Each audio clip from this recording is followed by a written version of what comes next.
Hello, everyone, and welcome to this webinar. I'm really excited to be here today. So my name is Esther Dsouza. I'm the product marketer for BIM 360 Design here at Autodesk, and I will be facilitating this webinar today. Our presenter is Vorwerk, who is an AEC subject matter here with us. Aaron is going to talk through and demonstrate some power workflows for you in BIM 360 Design. I want to take a quick look at our agenda so you know what's planned for today. I'm going to talk a little bit about the trends that the AEC industry is facing today, after which Aaron will take over covering a little bit of what we're doing here at Autodesk to empower firms like yours in this rapidly changing landscape. He is then going to introduce to you BIM 360 Design, walk you through its most important features, and really how firms like yours can benefit from using it in your day-to-day collaboration in Revit. We will touch briefly on what adoption looks like for BIM 360 Design at the end, and then cover a few question and answers live. Just a reminder that when you have a moment, please download the resources guide in the handout section of your control panel in GoToWebinar. But before I get started, I am going to take a couple quick polls. So give me a moment while I fire this up here. My first question for you is, I'd like to understand if you currently use Revit or maybe Autodesk AEC collection.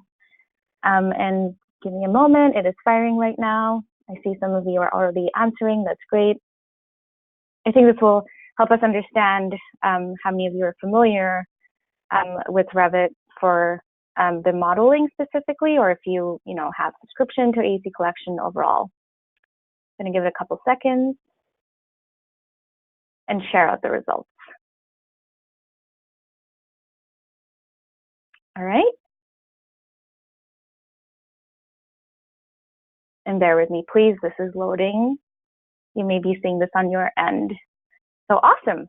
Over half of you are using Revit, and the majority of the rest of you are using AEC collection. So excellent. You're very familiar with our authoring tools. All right. And here is another question for you. We'd like to understand what industry you are in currently, where you're joining us from. So you might be on the architecture or design end, or maybe in a structural engineering firm or an MEP firm, or maybe you're a construction firm that is really interested in using BIM 360 Design, or other, if it doesn't fall into those categories. So I'm going to give you a couple seconds to respond to this as well, and then share out the results, just so you know who's joining you on this webinar today. What's exciting is that we had over 1,000 attendees sign up today, so we're really pumped, and we can see that we have over 400 in attendance, so that's really great. All right, so I'm going to close this poll and share out the results. It's going to load in a second. All right, a lot of you coming in from architecture, and almost 30% coming in from structural or MEP firms. And as I suspected, there's a fair number of our construction friends here as well, so that's great. And if you have a moment, feel free to share what other means to you if you're joining us today. Thank you. All right, let's get started. So a lot of trends are driving the need for a project delivery solution in AEC. To keep up with the rapidly rising demand for buildings because of urbanization all across the globe, in fact, there's a Dsouza report that recently we collaborated on, which forecasts that we need to be building about 3,600 buildings per day by 2050 to meet these demands. You can see why the industry has to keep up with this trend and embrace new technologies. Owners are realizing the benefits of BIM as well, and any associated savings that you get from deploying BIM on your projects, which is leading to increased BIM mandates and standards across the globe, like PAS 1192 or the National BIM Standard, or new ISO requirements that are recently being rolled out. And another trend that is also contributing to the changing landscape of project delivery is that teams are becoming increasingly geographically dispersed, and they're collaborating from many different time zones, different continents, even different locations in the same town. And so the need to connect with each other and access critical project information at any time in real time is more important than ever. So all of these trends are leading to a massive explosion of data. Firms like yours are creating data at a higher rate and higher fidelity than ever before. But what you're left to deal with is a massive amount of, ever-changing data as it collects. And when you attempt to share or streamline data exchange or manage it across the project lifecycle, it becomes increasingly more challenging. And so collaboration, unsurprisingly, is difficult. AEC projects work with such large amounts of incredibly complex data. You can tell, that firms are using various types of solutions to account for all of these different needs. In the past, thinking, utilizing, or connecting it all together, across different workflows or disciplines, phases, handover, all of that was difficult, if not impossible. And that resulted in bad information and data silos across companies, leading to massive waste. And that is still happening. That's something that we're still dealing with. And so projects are hurt by delays in communication and the inability to find the right project information at the right time. So to help me better understand this, I'm going to ask you a final quick question on my end. I'd like to understand, how are you collaborating today wherever you are, on whatever projects that you're working on? Please give me a couple seconds if it's still loading on your end.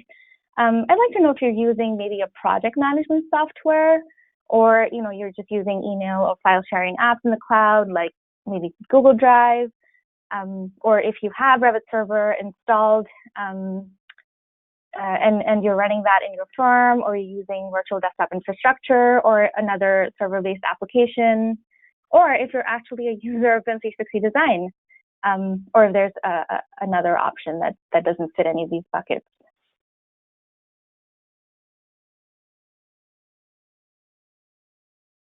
All right, I see responses still quickly coming in, so I'm going to give it a couple seconds and share it with you, so you can also understand what this collaboration landscape looks like along with us.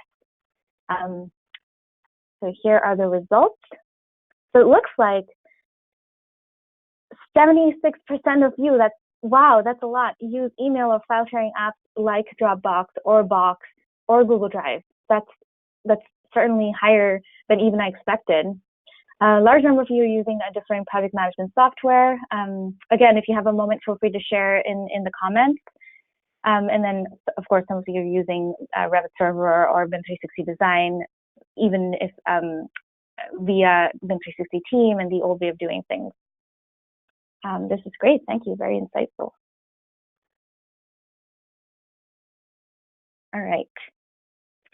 I think the biggest issue behind these solutions that some of you chose is that none of these were designed to support AEC project data and its complexity, and none of them were fully leveraged today to solve a designer's problem or a contractor's problem, because none of them were built for design-based collaboration. Common tools like FTP sites or SharePoint solutions can be expensive and complex to implement. And when you share a design file, you still have to download it anyway and save it to a local drive and then fire your authoring tool in order for it to become usable. When you look at network drives, that is, I think, certainly helpful in sharing project information internally, but as soon as your file needs to be accessed remotely by an external consultant or another firm that you're collaborating with, or just another team member trying to work outside of your firewall, it falls short. And for the 76% of you that are using other Office file sharing applications in the cloud, you might have that anytime, anywhere access, but the problem is that basic cloud storage just doesn't manage design data in AEC projects. So you can't view a CAD file or BIM model in Google Drive, for example, or use them natively within that app. So in the end, you have to download and open in order to get any value out of the files themselves. And for those that are using, project management or project delivery solutions like Aconex or ProjectWise, while they're tailored to be used in AEC projects, they really only solve one need at a time. It's difficult to integrate them with other solutions, and often they don't support lifecycle collaboration. So every time a handover occurs between teams or across phases, we're looking at a data loss that's going to cause increased inefficiency and risk. And so with that, I'm going to hand it over to Erin here, who's going to,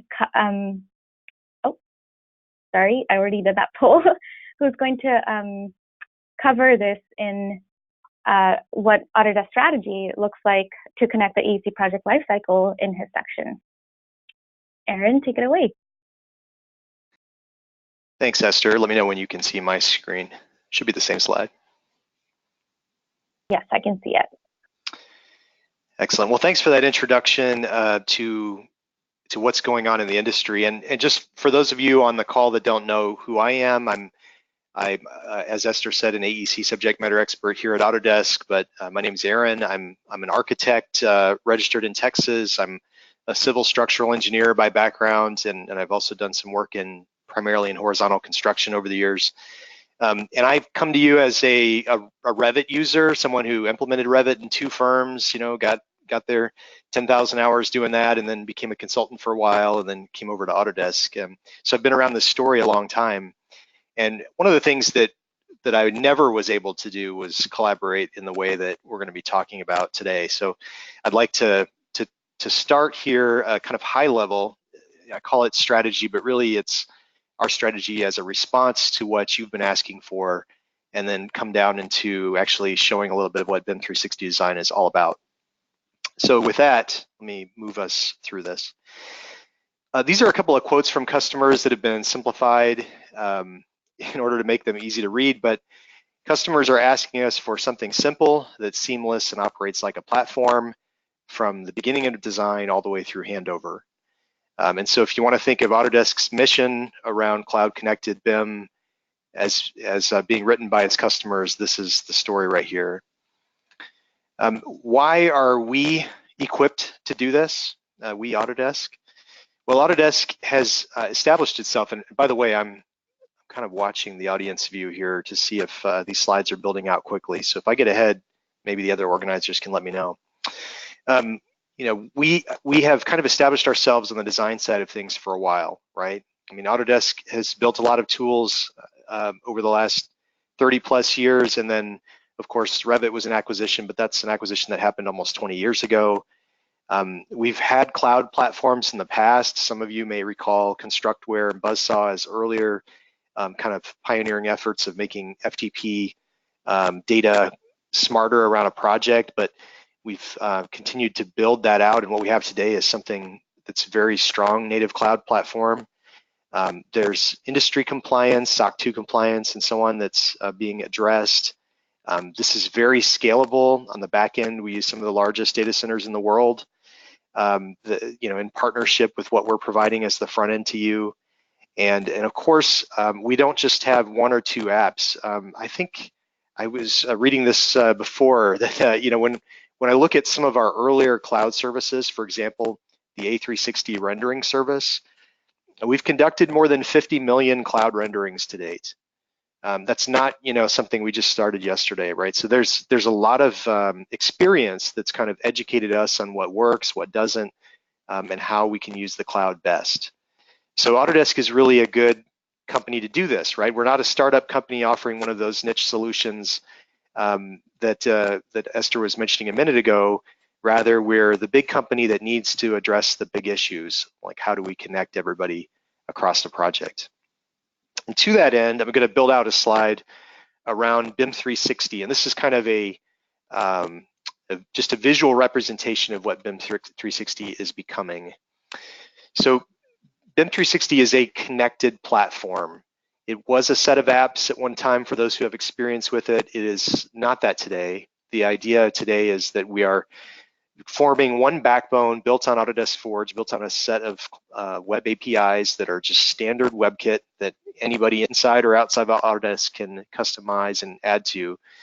And as a result, our products connect into that platform, of course, but also third-party applications either connect in or enhance that platform. And this is really significant because what we're doing is building the one place where data can live, as opposed to just focusing on interoperability between separate silos of data, which is always hard, of course. And the idea there is that if we get this built out right, you'll be able to handle your design data all the way through handover and operations off of that platform. And what we're obviously focusing on today is the front end of that process, design up through pre-construction with BIM 360 Design. And just to take a quick trip down memory lane with BIM 360 and then cloud connected Revit, let's talk about what Revit has done over the years. So first, Revit began as I think began to really gain traction, let's say, for one of its most powerful features, which was the fact that multiple users could edit files together in the same file at the same time. And it's been doing that for 20 years, right? But there were some inherent limitations in that, right? It didn't really allow you to go outside the office. You were really at the mercy of speed to try to do that. Revit doesn't like long latency times, for example. It did require a lot of oversight and management. You might argue that on certain projects it still does, but it required that. And there wasn't really any activity tracking built in. We didn't even have the work sharing, display settings and things like we do have now that are kind of basically telling you what's going on. So it was great inside one office, but really stopped there. So the next thing that we did, and many of you either remember or some of you are still using Revit Server today, is we came out with this kind of enterprise solution, which we did brand as Revit Server, and we offered the software for free. And I kind of smile whenever I say that because it still required very specific hardware. You had to have Windows Server sitting around, or in addition to that, you had to have a physical or virtual server available in each location, and it really was only designed to work inside one domain. It required additional technology if you wanted to go beyond that. And so even if you got it all right, you still might be at the mercy of the internet. So you might have to also add acceleration to it. In other words, this was kind of a solution for certain firms, but it was also too tricky, too expensive, too perhaps IT intensive for most firms to really be able to leverage it.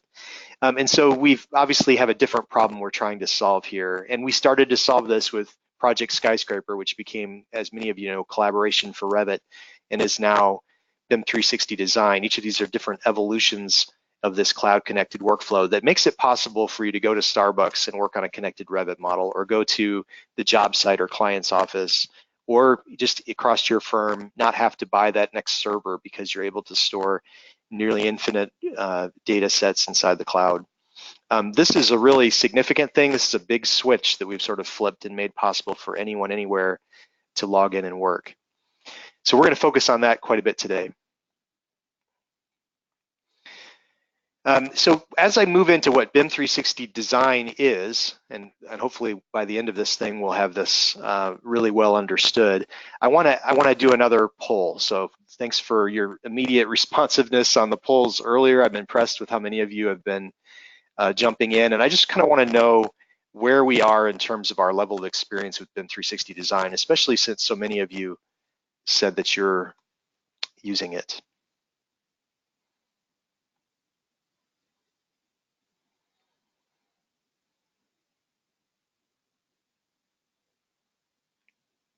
Awesome, most of you are still awake. I love it. Bonus points. Okay, so I'm going to close this out. We'll share this out with you. So I appreciate that a lot of you have not used it, so of course you have no experience, but some of you that have no experience have seen an overview, and it looks like just a small percentage are using this heavily. Maybe I should mute myself and let you guys take over, but if in the absence of that, I appreciate that we have so many that are just trying it out or have seen an overview. That's really, the message is going to be great for you guys, I hope, today. And then for those who have no experience with it, welcome aboard. Okay, let me hide that.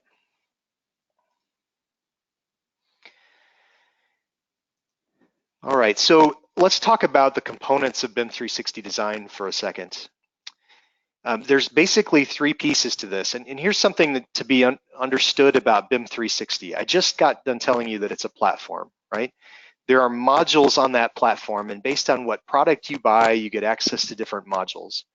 So BIM 360 design is not a piece of software. It is a set of functions and modules that you get when you buy that product.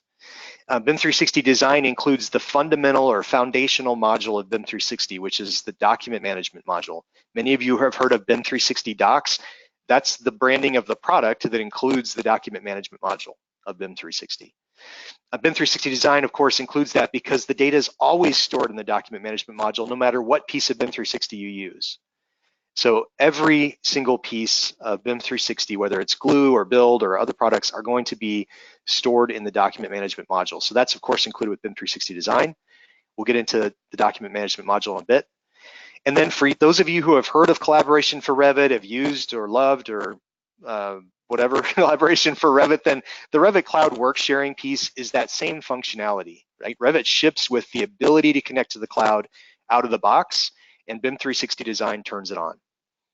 And then finally, there's a new function. The most requested feature, in fact, of collaboration for Revit was the ability to manage the work sharing process instead of just kind of flipping it on and having full access. And the design collaboration module does exactly that. So we're able to publish sets out from Revit, create packages to be shared out amongst the team, consume those packages how we would like to, and even look at comparisons between versions to make sure we know what we're getting before we update the links for our Revit users. So the design collaboration module specifically addresses the most requested feature of collaboration for Revit, okay? With all of that in mind, I'm gonna do a few little demo vignettes today, and the vignettes are gonna focus on three main areas, okay? The three areas I wanted to touch on are complexity, really the reduction of complexity, improving communication, and what I've kind of called security here, which is sort of access, accountability. There's a lot of different ways to take security, but I'm going to focus on these three things in four little demo vignettes here in the next couple minutes. So first, let's talk about work sharing.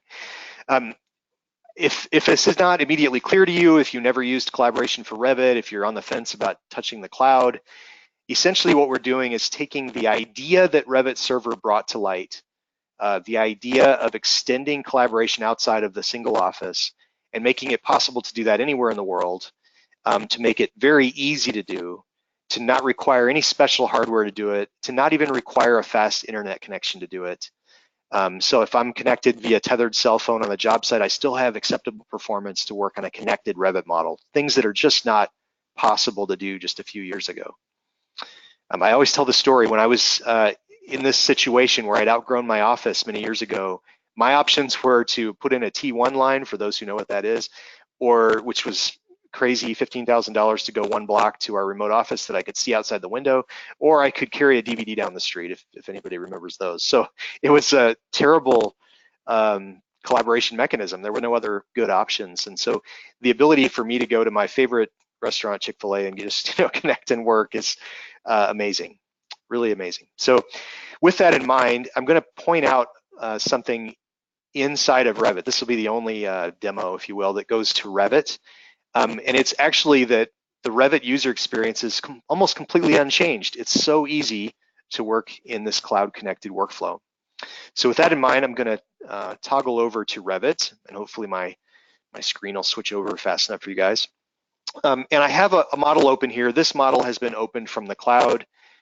You wouldn't know that that was the case, except for that this is a central file. This is a work shared file, and there's no username appended to it at the top of my Revit session because there is no management of local and central files anymore. It's actually much easier when you let BIM 360 Design do it for you.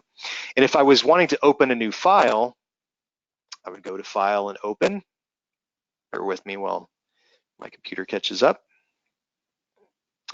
And now I have a BIM 360 icon at the top left of my open dialog box. And if I go to BIM 360, what I'll end up seeing are the projects to which I've been invited that have models, Revit models, and specifically Revit 2019 models, because that's the version I'm using right now. And I'm able to open up the files from that particular project. I have I'm toggling down or drilling down to the model I actually have open right now, this 56750A, the architectural model. Apologies to the engineers, but what you'll notice is that the detach from central and create new local file checkboxes are grayed out because, again, as I just mentioned, BIM 360 Design is managing that process. So this is very easy. You're basically just opening from BIM 360. If any of you are running Revit 2019, especially the latest 2019.1, then you're seeing the new home screen in Revit. You're even able to, I don't have that up here because I have a project open, but if you were to go to that home screen, you can navigate at the bottom left in BIM 360 to the project and open directly from there from the home screen.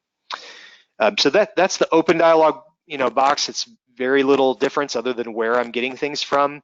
Everything about the Revit experience, so work sharing display settings, the idea of work sets, everything in that regard is all the same. The only other changes, and I'm going to try to remember a special request that came in the questions pod, but the only other changes would happen in the Collaborate tab and then file linking. So if I go into the Collaborate tab and, pardon me, I look at where work sets is here, kind of towards the top left. If I had not work shared this model or enabled collaboration on this model quite yet, then I would have a button there that would allow me to choose to collaborate locally, in other words, old-fashioned work sharing, or to collaborate in the cloud. Once you collaborate in the cloud, of course, you've already kind of picked the highest thing and that goes away. So the only other place I want to look is right here under Manage Models, this panel right in the middle. I have two areas here that are of interest. One is the Publish settings. Publish settings are where I configure the sets that I'm going to publish out from Revit. Now, this is something kind of new about BIM 360 Design. So when I publish a set out here, I have the ability not only to pick one, you'll notice that I have a set selection dialog at the top, but I can publish out multiple sets at once. This was not possible in the past and is really convenient if I want to have perhaps a simple set with one nice 3D view and maybe a few finished sheets for the client to review. And maybe I want to have a full work in progress set for my team to see. And perhaps there's something in between that I want to share with consultants. Okay, so I'm able to configure different sets, and then I'll see later I can control the dissemination of that information over in BIM 360. Something we'll see when we're over in BIM 360, by the way, is that I can publish from Revit here, as I'll show in a second, but I can also update to latest, is what the button says over in BIM 360. I can actually pull a publish from the BIM 360 side, which is also a new thing. So I have a set configured, set 0. If I were to just kind of scroll through, this looks like it contains, just a number of sheets, one of which apparently contains some 3D views and so on, but I could obviously configure multiple sets and publish those out. And then on the Manage Cloud Models button, which is right next to Publish Settings, I actually pop up a little browser when I click on that button. It's a little bit different, and if you're curious as to why, the interesting thing here is it allows you to manage models for all the projects that you have access to, not necessarily just the file that you're in. So that's a pretty cool feature. When I hover over any of these models that are associated to my project, I'll see an arrow that is published latest. This tells me that because this arrow is blue and kind of looks like a file going up, that's the idea, is that the current version has not been published. So if I were to click on that, it'll publish the most recent version to the cloud. Likewise, these ones that show a little green check mark, like for the mechanical systems model here, indicates to me that the latest version has been published. Okay, I then have a little like multi-step action button here that lets me relinquish. That'll kick everybody out of the file that's been there, and also to view versions. This is a really interesting one. The view versions, I think, is a powerful feature. So just step back for a second and think about how you manage your data right now. You might have backups locally, you might use some kind of FTP site or whatever to share with consultants, however it was that you answered that question Esther asked a little while ago. When you're using this cloud Revit work sharing technology, so BIM 360 Design or even collaboration for Revit before that, what's happening is every sync ever is being stored in the cloud.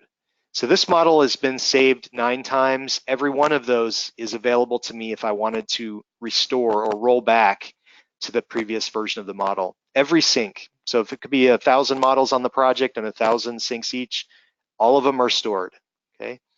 Then when you choose to publish out or update to latest, from the BIM 360 side, a new version is published each time to BIM 360's document management module. So every publish is also a backup of the project.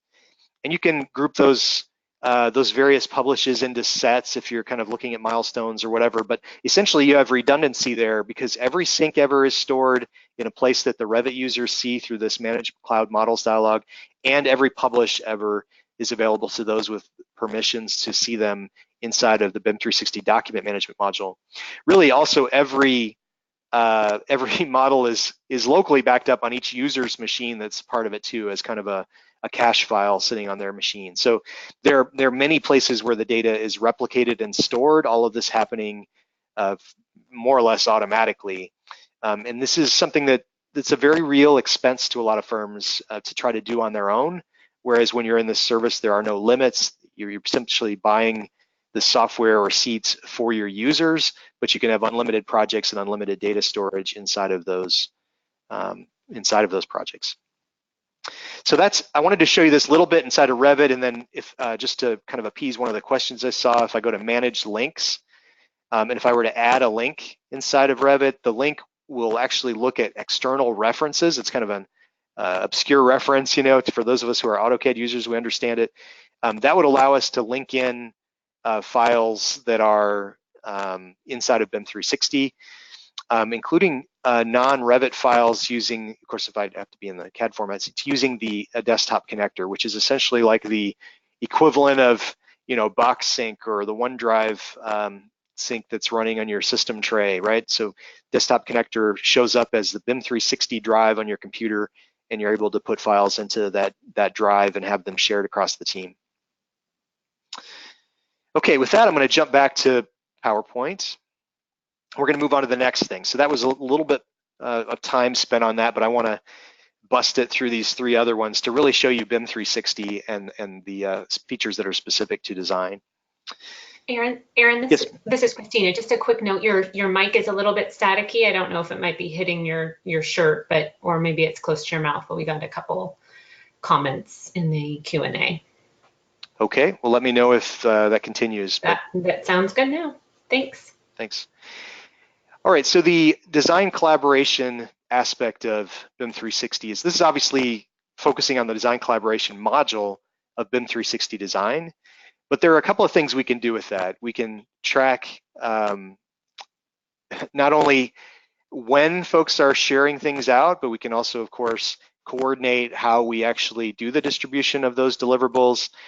And then we can visualize changes, as I mentioned before, in between version to version. And so this allows us to manage the work sharing process in a way that was not possible with collaboration for Revit or Revit Server.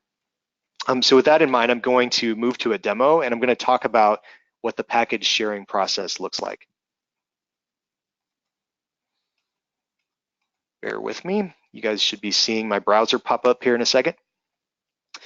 So we're in Chrome in this particular case, and I'm inside of the project that we were seeing in Revit a minute ago.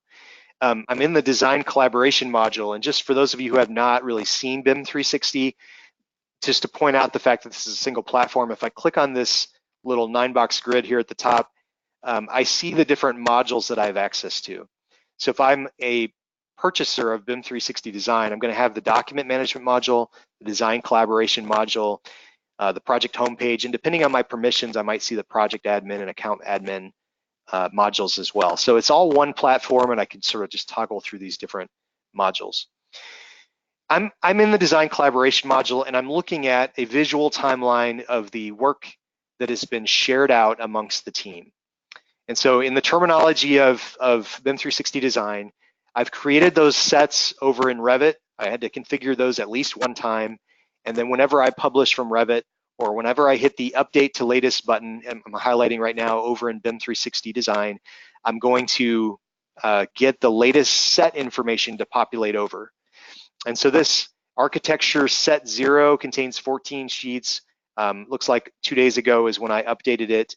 If I were to click on that, I'm going to see, the content of that set, right? So it's going to show me you know, the different sheets I think that we saw in that set, right? I'm able to look at this. I can also look at a coordinated project model. I'm not going to spend a lot of time going over this just for time's sake, but this is interesting because this is the place where I see all of the different teams work that I'm currently accessing, using, collaborating with. And what do I mean by that? So if I go into this top here where there's a little eye on the left side, I've got the architecture, MEP, and structural information turned on. I'm able to sort that information or filter it by phase. I'm also able to kind of do quick axons by level. So for example, if I were to pick top of steel, second floor, immediately what it'll do is kind of section the model at that level for me to look at it. And I did this without really thinking about what top of steel would actually be, so it's a little high, but that's okay. This is showing me the model at a glance. Now, how do I share this information amongst the team? I've shown you that the sets arrive, right? And I'm currently the architect. I'm the architecture team. That's why this is lit up in dark blue. I'm an admin for everybody on this particular project, so I'm able to take on different personas. That's going to help us look at this in a minute. But first, I want to filter down to the most recent information. And so here I have this timeline. I'm going to filter it down to just about 10 days, 11 days here, maybe even a little tighter than that. So I'm down to 6 days now. And what you see are some colored dots that show packages that have been shared out that I've already consumed. In other words, I've already looked at those packages from the structure and MEP teams. I've chosen to consume them, which means I've updated the links that are linked into my own architectural models so that my teams kind of transparently have the latest information sitting in front of them. But I also see here, if I look at this timeline, this open circle on the structural team timeline. What that tells me is that the structural team has shared out a new package that I have not consumed. And so as the architect, I can select on that white dot, that open dot, and I can find out, okay, this is a structural update. If there was any notes here, they've described this as they've adjusted the spacing of some long span joists. So this is kind of like when you get that update via email or via FTP or project management tool that says, hey, here's the latest, here's what we did. It's kind of vague, right? I've got a list here from the structural engineer, and even if their intentions are good, it's going to be hard for them to remember to tell me everything that's changed, or maybe they don't think everything's important to me. So what I might want to do is explore that. So I can explore the package that they sent out. This takes me into a 3D view here, if there is one, and of course there is going to be one, and then I can see the default set. I can explore that thing piece by piece. But what's really interesting to me here is to show changes.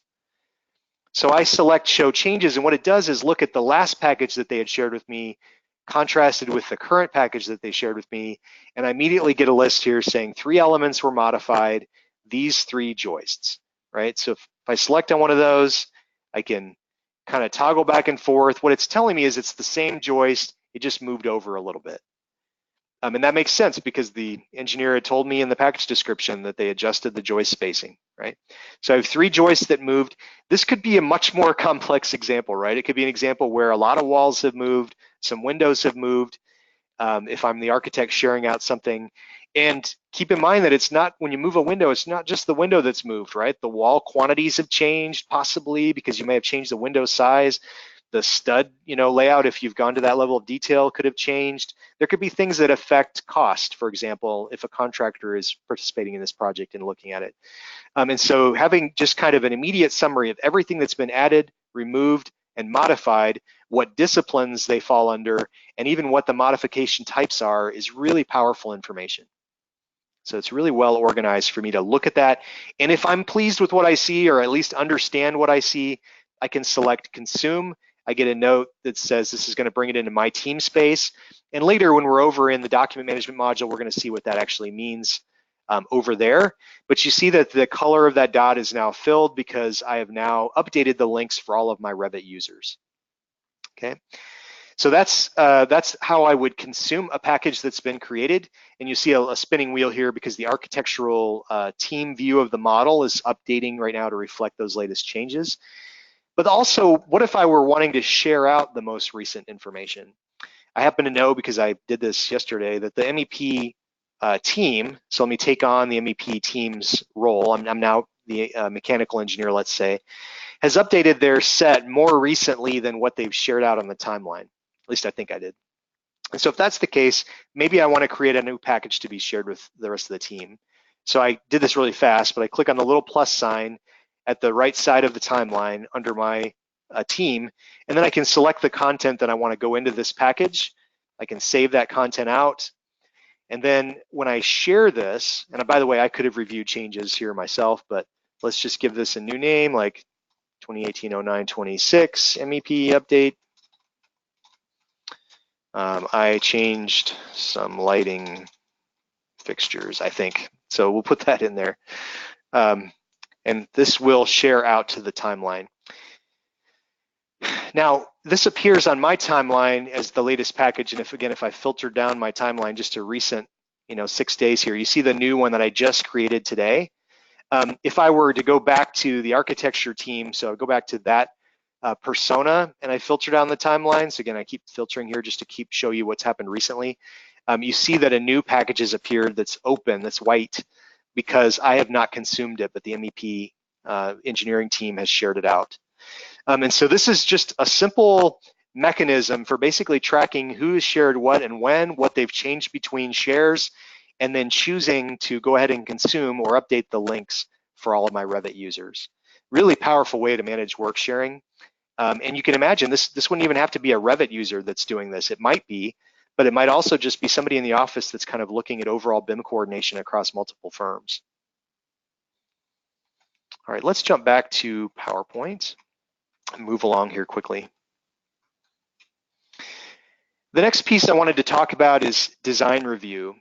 Design review is just, in this context, just being able to create markups and issues and track this off the information that we've been sharing back and forth. So if it's not clear to you guys, I'm kind of going through in the order of operations that we'd actually do this stuff, right? We create some content in Revit, we share it out, we manage the sharing of that in the design collaboration module, and now we need to be able to take action on that information. And so with that in mind, I'm going to move us along into a demo where we show a little bit of just issues and markups quickly. This will be a really fast one. So back over here in Chrome, I'm going to toggle over to the document management module, and I have this already kind of queued up here to show a markup that's in place. Markups are really pretty simple, pretty easy to do. I'm in the markup view right here. I can toggle between markups, and if I do, it doesn't matter if it's on a 2D or 3D sheet somewhere else in the project, it's going to jump to that. As you can see, it just did. In this particular case, there's a markup that's been created because of the orientation of this door in the room. And I didn't put any text in this particular markup because something I like to do is create an issue at the same spot in order to track or basically assign this to somebody and ensure accountability on follow-up. So the markup itself, let's kind of talk through that first. So if I were to just go in to edit this markup, it's no different than creating a new one. What I get is a new set of tools across the bottom of my screen where I can do things like put in clouds or throw in dimensions, the various drawing tools you might expect to see. I can highlight things, I can add arrows and text, and I have just some basic settings to choose the color I'm using, the thickness, and the font size. Once I've done the markup stuff that I want to draw, then I can choose, and you don't see it here because I've already shared this out, but in a new markup, you see the option to either privately store this markup, so something that only I can see, or to publish this markup, which means make it possible for anybody on the project to see. The great thing about that is that when I'm in the document management modules, like the base surfing through the document management module, I see any drawings or 3D views that have markups on them are going to have a little flag that tells me that there is one. I'm able to surf through the model and see this. And you notice that this is even being tracked by version, right? So V5 current, it's associated to this drawing. This one was associated to the 3D view that's just called new construction. So it doesn't matter if it's 2D or 3D. I didn't have to export this. This is just the Revit information that's fallen into the document management module. However, markups are not assigned. They're simply either shared or not. So what I like to do is use issues. And if I'm over here on the far left inside of this interface, I have an issues button right next to it. And so this particular issue is this one here, this orange dot, about exam room orientation. And you see if I click on the issue, it's taking me to the same drawing because I'm already there. But this is where I have the ability to put in more of a description without throwing it on the plan about what I want done. Assign this by user, by role, or by company. We'll talk about that more in a minute. Give it a due date, give it a location, which can either be chosen from a list of predefined locations or made up on the fly. And of course, it's attached to a document. This also, these issues will also, first of all, they automatically color code by status. I can attach anything I want. So if I wanted to, attach a PDF or, some other kind of information about why I'm doing this, maybe a photograph, I can do that even on a mobile device. And then this will track activity. So we'll show the progress of that issue as it moves through the process. And so I love issues kind of in conjunction with markups if I want to actually have something showing on the plan to convey this information. Now, a couple things about that. So issue, as you can see, is available right here inside of the interface we're in as we're going through this. And of course, issues are going to jump around just as markups would have done, right? And would also apply both in 2D and 3D. So as this is loading up the view of this building name, I think it could be something a little better than 2019 Revit, so maybe we'll improve that. But issues can also appear in other places. And so I'm gonna kind of close out this list quick. In the document management module, which we're gonna come back to in a minute, there's kind of a master list of issues. And I'm able to jump to any of the issues we were just looking at from this master list, so I can see it at a high level. I can also create issues here that are not attached to a sheet or a 3D view. So if I just want to have project-wide assignment of something to do, maybe I want to assign, the structural engineer a task. I don't know what sheets, I don't really care what sheets it's assigned to. I just want to put it up there as a reminder maybe. Then that's something I could do, is create a document-wide list. I can export those things. And then even on the project homepage, so this is the actual home page for the project. Even on the project homepage, in addition to seeing all of the packages that I'm sharing and consuming, I can be seeing project document issues, or I could be seeing issues that are just assigned to me. Of course, I might be assigned to most of them, but yeah, so I can filter this out by project-wide issues or even document management. So if I just want a high-level view of what's going on, I can even get that from the project homepage. Okay. We're going to come back to document management in a minute, so I'll leave it on that, and we'll come back to our last piece here. So security. I talked about security a little bit. I said it could also be kind of seen as accountability, but one thing that's a big difference between where we were with collaboration for Revit, which was hosted on BIM 360 Team, and BIM 360 Design, which is hosted on BIM 360's document management module, is that it's a more robust platform in many ways. I mentioned earlier it's SOC 2 compliant. There's other standards and protocols that BIM 360 aligns to that our older packages did not. In addition, this has the kind of permissions controls that we would expect to see in a document control and document management system, more like Buzzsaw would offer than what BIM 360 Team would offer back in the day. So we're moving from where we had a good collaboration solution that was on a more Facebook-like, more minimal permissions backend, to something that offers 5 levels of permissions per every folder and subfolder and allows us to control access by user, role, or company.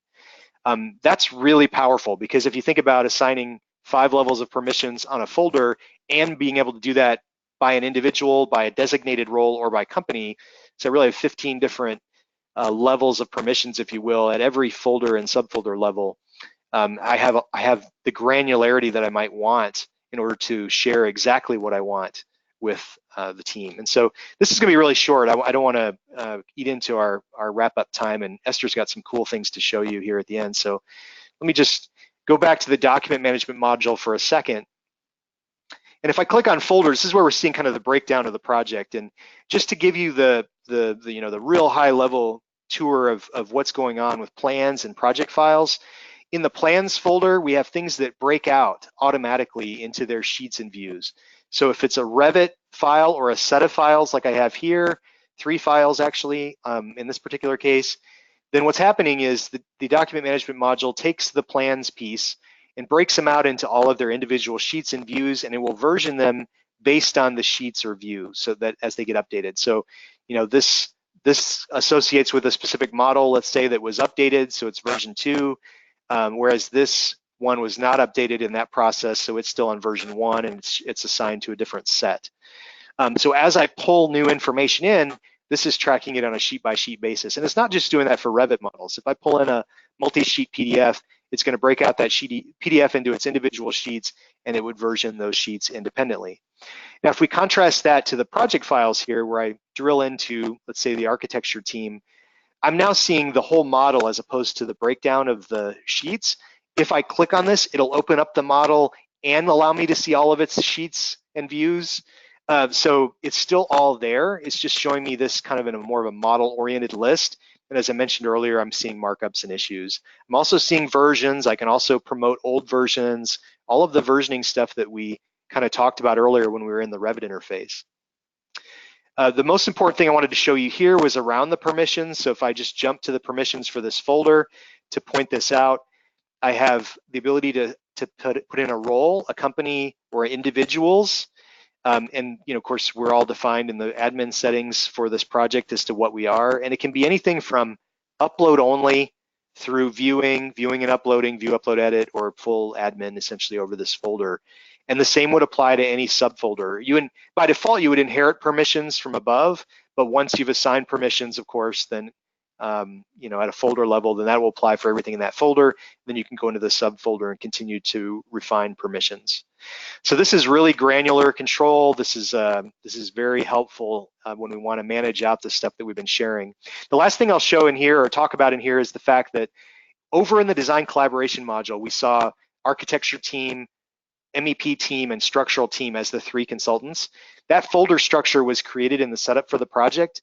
I could have created the folder structure here and then mapped it over to the design collaboration module, or if I just define those teams, then these folders are automatically created over here in the document management module, in addition to a shared folder that allows us to work share another way. And then of course I've added a few folders to that, but this is sort of auto-magically taken care of if you don't want to get into the weeds of the folder structure, but it allows you to set the folder structure up the way you want if you have a specific standard that you want to use. So it's a pretty flexible platform, and I would argue BIM 360 Design as a package is a really well-baked tool. So with that, I want to have Esther drive that home. I'm going to toggle to the next slide and then give her the floor. Thank you, Aaron. This is quite a lot of information to go through in 1 hour, and I appreciate you breaking down into all of these different vignettes and walking through it. I know the questions tab has been popping off, so we've been trying to get to as many as we can, and answer as is relevant. But sorry, just showing my screen here. I want to just address a question that might be on many of your minds right now, as Aaron walked through all of these workflows and talk to you about the various things you can do with BIM 360 Design, and that's, can you trust it? Is this something that you can actually use on your projects, whether large scale or small, and do all the things that we say that it can do? I want to show you some numbers to back it up. So as of this month, BIM 360 Design has been used in 155 countries around the world and is currently supporting over 17,500 active projects with over 150,000 cloud models that teams like yours are collaborating in. So every second that takes by, there are 3 to 4 sync to central changes that are being committed to the cloud, which is about roughly 2 million syncs per month. On large models, one of you had that question, we're seeing a sync with central time within minutes. Yes, sometimes the service can be degraded, as some of you might experience, but on average, we're seeing this within minutes, not hours, as some of you might be used to if you're using Revit Server or other server-based applications. In fact, the typical time to load a model in BIM 360 Design is 1 minute or less, your average size model. And overall, it's saving our customers an estimated 1 million hours of time that you would have otherwise spent coordinating or emailing, uploading, downloading, transferring files in the last month alone. So for all of you that are wondering, does this work? Is it a new product? Will this actually serve my needs? I think the proof is in the pudding, so to speak. We are very close to the end of this webinar, and as I mentioned, we've got some really great questions that have come through from all of you. So I'm going to cover a couple now while I can with you, Erin. Alyssa here is helping facilitate and answer some of these questions. She's flagged them for us. So I'm going to pick a really cool one, and this is all really about collaborating remotely outside of your firewall. So Arnie has this question, am I understanding correctly that there is no latency between my computer at Starbucks and the main central model? Erin, do you want to take this? Yeah, so what we've observed is that the performance using either collaboration for Revit or BIM 360 design, so the Revit cloud work sharing service, is similar to that of a WAN. Even when you have, I think the system requirements are in the Revit system requirements, but I think the recommendation is a minimum of like a 5 megabit connection, which you could do off of, a cell phone. But it's because of the acceleration that's happening both locally in Revit and the prefetching of changes that's happening in the cloud. And I don't want to get into that whole discussion, but it's really awesome. Like the latency is not the issue that we saw with kind of hard solutions like Revit Server.